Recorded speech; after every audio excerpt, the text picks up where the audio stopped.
Okay. So, and you can see where it's been leaking for a while with that white residue.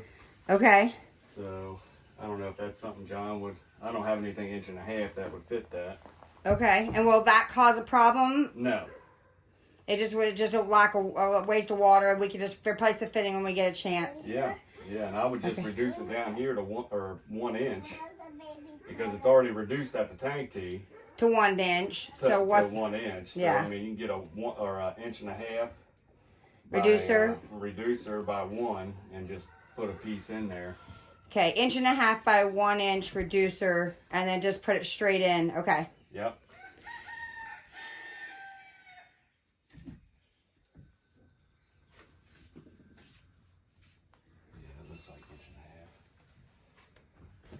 I mean, are these different sizes? Like, Well, there's actually, almost... that's 1.25 inches. That's inch and a quarter? Yep. Because this is... I mean, this isn't it. What's that? That's 3/4. That's 3/4.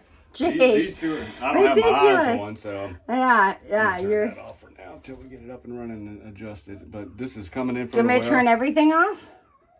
Or no? Just... Actually, yeah, we'll just turn all this off. Greenhouse for now. Okay. That way we can maintain it right here and get it adjusted in. Okay. And everything else is off. This is off.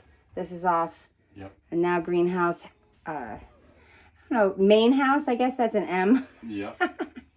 But yeah, I would just, I mean, even if you wanted to cut it below the T and just run 1 inch all the way to the T, because even inside this T, it turns into 3/4.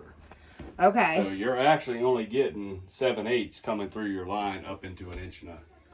From the well. Yeah. I mean, that's, and if you went with a bigger tank, it would be 1.25 inches coming out of the tank, and you could go with that. Oh, okay. So we might eventually need this 1.25 inch if we get a bigger tank. Yeah, you could do 1.25 inches. And you're saying that's a 44-gallon tank, but or something like that.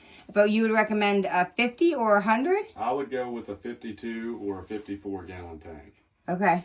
Yeah, that's what I would run with. Now, what about happens if you get bigger? Like you get, I mean, there's not like 100-gallon, but you wouldn't need that you could get 80, but it wouldn't fit in here. It'd be as tall as that building. That's okay. We can change out the building. We're planning on moving this building over for the kids' swing, for the bikes, the kids' bikes, and then we're gonna get whatever size. Don't worry about the building, but we could take this all out and everything.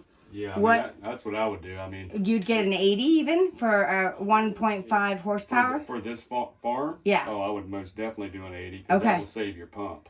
Okay. That helps to save it because what kills a well pump is starting and stopping. Okay. Starting and stopping and starting. That's what kills them. But if you can keep your water pressurized, then you have more water on reserve before your pump has to run again. Right. So you've got that reserve of 80 gallons. So by the time that cut-in gets down to a certain point, that gives your pump time to just sit there and cool off.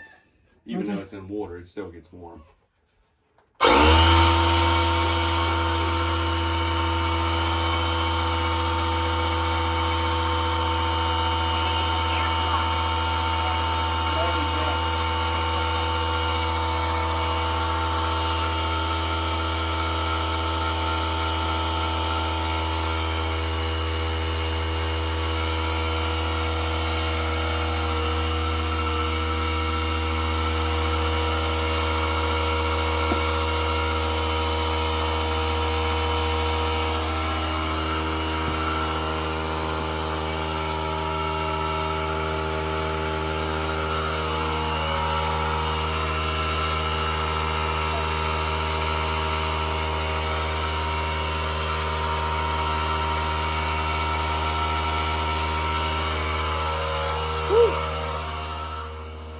So we were pretty concerned there for a little while because we turned off the power.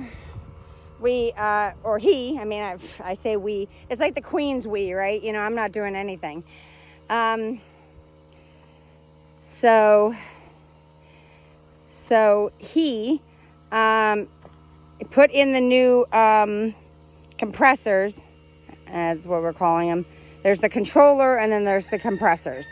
And so he replaced the compressors and then we switched the power back on and it didn't do anything, didn't come on or anything like that. And so he had me shut it off again, and then I was just praying. I'm just like, oh, he said, it doesn't look good. It doesn't look good.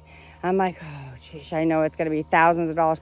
He said for a 1.5 horsepower pump down 400 to 500 feet, either we have a lot of water, like a really good water vein, or our well is really deep enough to need to pump that distance up, or there's just a lot of water on reserve that we can just pump out lots and lots and lots of water from a good vein of water.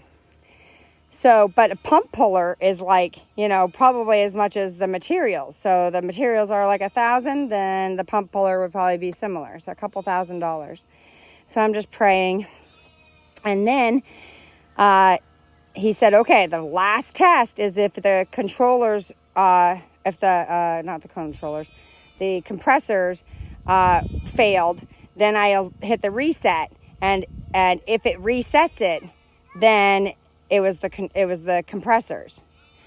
And so he hit the reset, and I turned the power back on. I'm just praying my guts out. I don't know, praying my guts out, trying to just beg the God, please, help me out here. The one and only true God, please.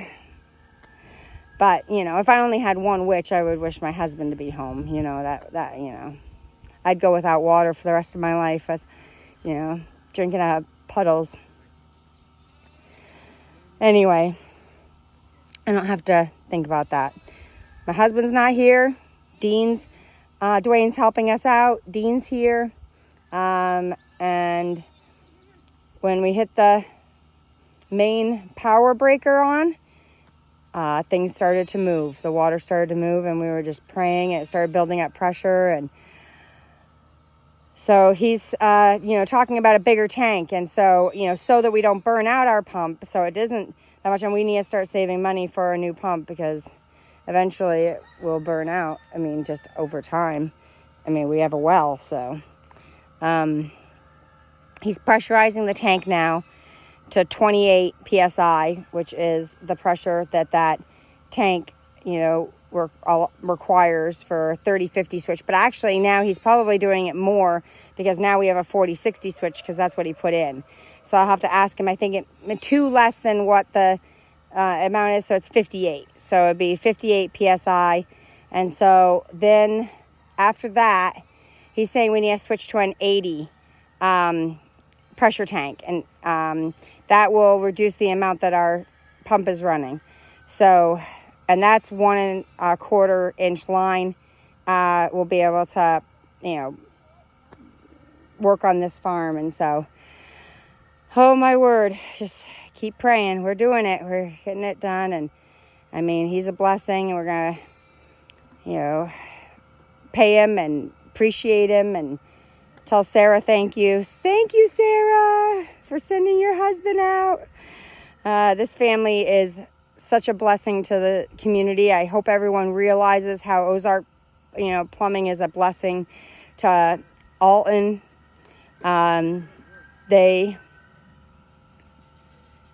They're holy people, in whole, they're there. They're not like half people. They're not fake people. They're not modified people. They are the true God's people. So I'm going to start crying that we're going to have water and friendships like this. It's great. So have a blessed day.